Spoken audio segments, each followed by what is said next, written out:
So last night, Bronny played briefly. We all know it's a little bit of fluff, but it was a moment. Everybody takes pictures. In the end, I think if they're a play-in team, I think Minnesota's going to be a really good team. It took them a half to figure out what the hell they are offensively, but I think they're going to be really good. I think OKC is the best team in the West. I think Denver's an inch behind them, along with Minnesota. Dallas is fascinating. Klay Thompson should work. In the East, it's Boston. Everybody else chasing them. Philadelphia is already banged up. New York needs another three-point shooter, but it was fun to watch. So I thought before we bring on Joel Klatt, I would give you my 5. Hey, I'm not giving you 74-mile-an-hour sliders here. I'm going to give you fastballs. This is my 5 big, bold NBA predictions. Last year, wasn't it 2 years ago, I went 5-0, I think. Okay, number 1. Luka Doncic, going to have a game in which he scores 80 a game, or 80 for a night. He scored 74 last year in a game against the Hawks. His scoring average has gone up. He's the best pure offensive player. Kyrie Irving misses enough games. So does Klay Thompson that he'll have one of those nights where he's going to get 48 to 50 shots. And he gets on heaters like nobody else. He also scores a majority of shots, three-pointers. I mean, he can get hot. So I think he's going to have an 80-point game. The late Kobe Bryant obviously had a game against Toronto in that class. Second thing is, I think the Lakers missed the playoffs. They're one of the oldest starting rosters in the NBA. I'm sorry, Dalton Connect as a rookie from Tennessee is not going to be a difference maker against OKC, Minnesota, Denver. He's not. You have a new coaching staff. Anthony Davis has just become an absolute night after night dependable monster. He can't be as healthy as he was last year. He'll miss 10 games. This could be LeBron's last year. And if this Bronny thing goes on for weeks and weeks, that doesn't help you win. Number 3, Zach Edey from Purdue wins Rookie of the Year. He comes in great shape. He got snubbed on the Olympic roster, so he's not in a good mood. And he's gotten quicker. Now, I didn't watch NBA preseason stuff. The staff, which apparently has less of a social life than I do, did. And they said that Zach Edey looked very, very good in the NBA preseason. So I still contend this idea that this guy can't play in the NBA. If you get him the ball within 6 feet, he's scoring. And he's gotten his movement. He's now chip on his shoulder, which he always played with in college anyway. I think the guy's going to be a really nice NBA player. He wins Rookie of the Year. All right, how about this? Paul George and Joel Embiid will play fewer than 20 games together. This is my least bold prediction. They're already missing the opener. So I kind of feel that this is like saying, hey, Kawhi will miss a few games. But I think this is the problem with Philadelphia. I mean, Joel Embiid wasn't healthy in the playoffs last year. So I'm expecting him to I mean, at this point, you're trying to conserve his energy for the big spots. And so I think this will be like the Brooklyn team that had all those good players. They just won't play enough together. And finally, I think Giannis will request a trade at the end of the season. So Boston's only better. New York is better. Indiana's getting better. Keep your eye on Indiana.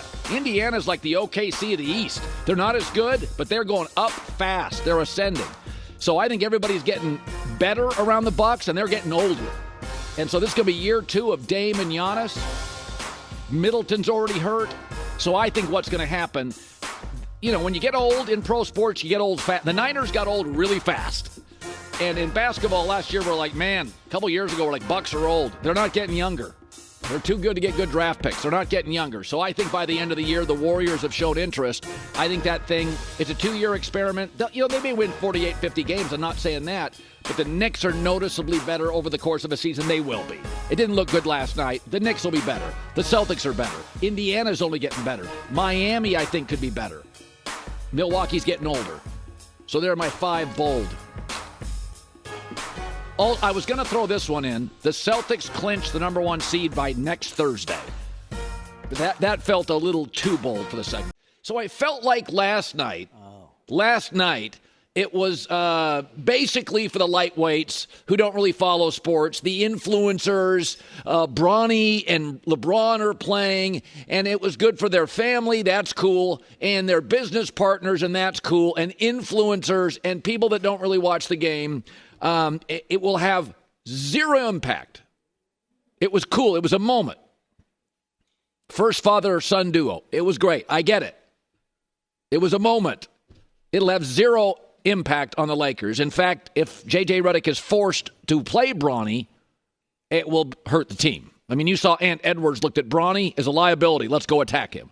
Bronny is small. He's 6'1", and he's not a point guard. He's a 6'1" off guard. He would not be a dominant G League player. He would be a G League player. And I get it. I live in Los Angeles. Red carpet, Hollywood. I get it. I've said before, LeBron carried the league for 15 years. You're doing him a solid. The Lakers told other teams, don't draft Bronny. I get it. I had no animosity. I think it's fun. The Griffies, I'm a Seattle kid. The Griffies, the kid, dad and son play together. I get it.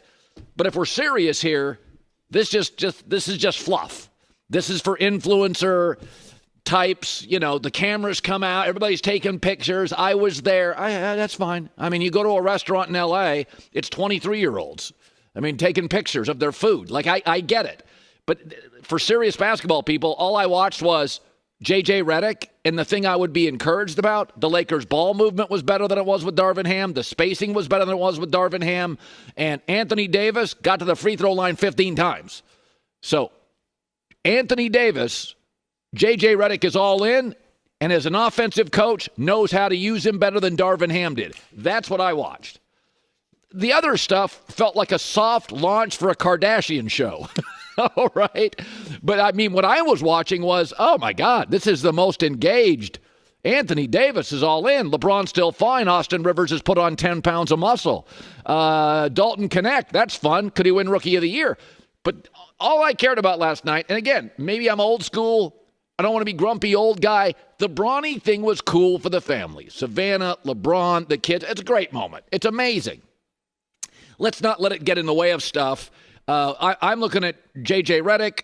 I'm looking at Anthony Davis, the rookie. I still think they could use another three-point shooter. But in the end, I understand what last night was. Right? It's the local news anchors pretending they care about sports because the team's in the Super Bowl. It's bring out the cameras and the iPhones. It's adorable. I'm happy for LeBron and his family. It's an amazing family, American success story. Bronny seems like a nice kid, but he's a 6'1" off guard. They don't exist in the NBA. I mean, 6'1" point guards. You have to be so athletic. You got to be John Morant to be a small point guard to succeed in this league. To be a small off guard, you would have to be the best three-point shooter or the best defender at 6'1" in league history. So can we just, so let's just give them their moment. It's nice. Here's Bronny, who's a good kid, works hard, seems like a joyful person, good family, and LeBron after. Try not to focus on, everything that's going on around me, and try to focus on going in as a rookie and not trying to mess up. But, I totally did feel the energy, and, I appreciate the Laker Nation for, showing the support for me and my dad.